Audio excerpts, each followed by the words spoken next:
किसी ने बहुत ही अच्छी बात कही है कि जो चीज़ हमें आसानी से मिल जाती है वो हमेशा तक नहीं रहती और जो हमेशा तक रहती है वो हमें कभी भी आसानी से नहीं मिलती।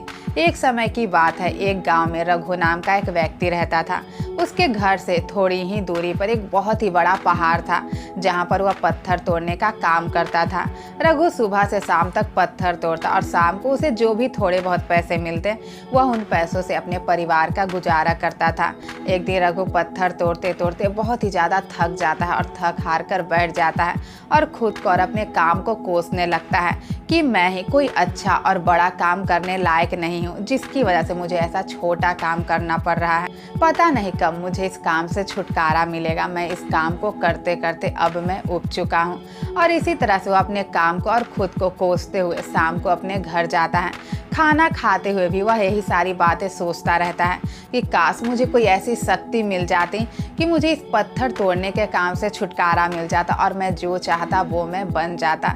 फिर वह सोने के लिए चला जाता है। कुछ देर के बाद जब वह गहरी नींद में सो जाता है तब वह एक सपना देखने लगता है कि वह रोज़ की तरह पत्थर तोड़ने के लिए जा रहा है और उसने रास्ते में एक बहुत ही बड़ा आलीशान बंगला देखा। जब वह उस आलीशान बंगले को देखता है तो सोचता है कि काश ये आलीशान बंगला मेरा हो जाता, और उसके ऐसा सोचते ही वह आलीशान बंगला उसका हो जाता है। रघु की खुशी का मानो तो कोई ठिकाना ही नहीं था। उसे विश्वास ही नहीं हो पा रहा था कि वह इतने बड़े आलीशान बंगले का मालिक बन चुका है। पर उसकी ये खुशी कुछ ही देर की थी। कुछ देर के बाद उसे बहुत सारे लोगों की आवाज़ सुनाई देने लगती है। जब वह बाहर जाता है तो देखता है कि एक बहुत ही बड़ी रैली निकल रही है जिसके बीचों बीच एक नेता है जो अपना हाथ हिलाते हुए आगे की ओर बढ़ रहा है और उसके पीछे लाखों लोगों की भीड़ चल रही है। सभी लोग उसे बहुत ही ज़्यादा मान सम्मान दे रहे हैं, उससे मिलने के लिए तरस रहे हैं, उसके सामने हाथ जोड़े हुए हैं। रघु जब उस नेता को देखता है तो सोचता है कि इस नेता के पावर के सामने ये आलीशान बंगला तो कुछ भी नहीं है। काश मैं नेता बन जाता। और उसके ऐसा सोचते ही वह नेता बन जाता है। वह भी अपना हाथ हिलाते हुए आगे की ओर बढ़ रहा था। उसके पीछे लाखों लोगों की भीड़ चल रही थी। सभी लोग उससे मिलने के लिए तरस रहे थे, उसे बहुत ही ज़्यादा मान सम्मान दे रहे थे, उसके सामने हाथ जोड़कर खड़े थे।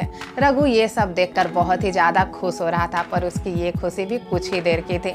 उस दिन धूप बहुत ही ज़्यादा तेज़ थी और नेता को धूप में रहने की आदत नहीं थी, जिसकी वजह से उसे चक्कर आने लगता है और वह बेहोश होकर गिर जाता है। जब वह होश में आता है तो फिर से वह सोचने लगता है कि सूरज के सामने ये नेता तो कुछ भी नहीं है जो पूरी दुनिया को रोशनी दे रहा है। इसके थोड़े से तेज धूप ने सभी लोगों की हालत खराब कर दी। काश मैं सूरज बन जाता। और उसके ऐसा सोचते ही वह सूरज बन जाता है। वह सूरज बनकर बहुत ही ज़्यादा खुश हो रहा था कि मैं सबसे ज़्यादा शक्तिशाली हूँ, मैं पूरी दुनिया को रोशनी दे रहा हूँ और इस दुनिया में कोई भी ऐसा नहीं है जो सूरज की रोशनी को रोक सके। इतने में ही आसमान में कुछ काले बादल आते हैं और सूरज की रोशनी को ढक देते हैं। फिर से वह सोचने लगता है कि ये सूरज सबसे ज़्यादा शक्तिशाली नहीं है, ये बादल सबसे ज़्यादा शक्तिशाली है जिसने सूरज की रोशनी को भी रोक दिया।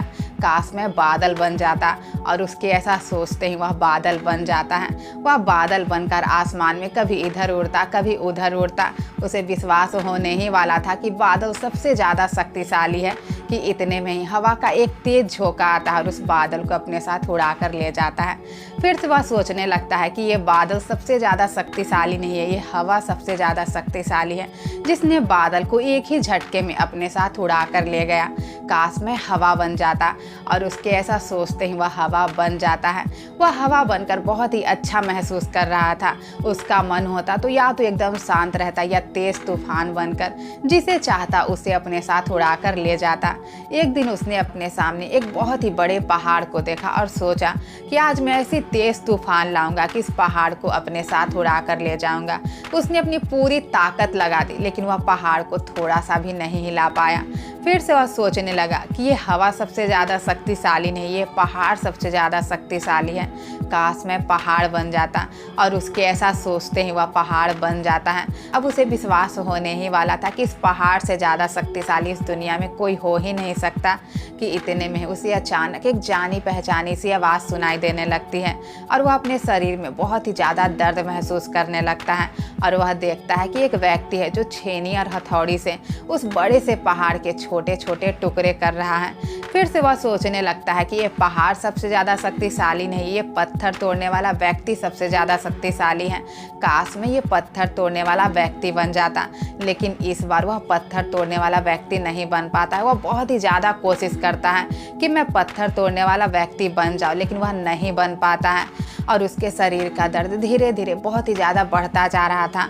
वह उस दर्द को बर्दाश्त नहीं कर पा रहा था और इसी बेचैनी में अचानक उसकी नींद खुल जाती है। वह हांफते हुए अपने आप को शीशे में देखता है और फिर वह समझ जाता है कि मैं सपने में पत्थर तोड़ने वाला व्यक्ति क्यों नहीं बन पा रहा था, क्योंकि असलियत में मैं वही हूँ और ईश्वर ने मुझे इतनी शक्ति दी है कि मैं बड़े से बड़े पहाड़ के छोटे छोटे टुकड़े कर सकता हूँ। रघु फिर से नए उत्साह और खुशी के साथ अपने काम को करने लगता है।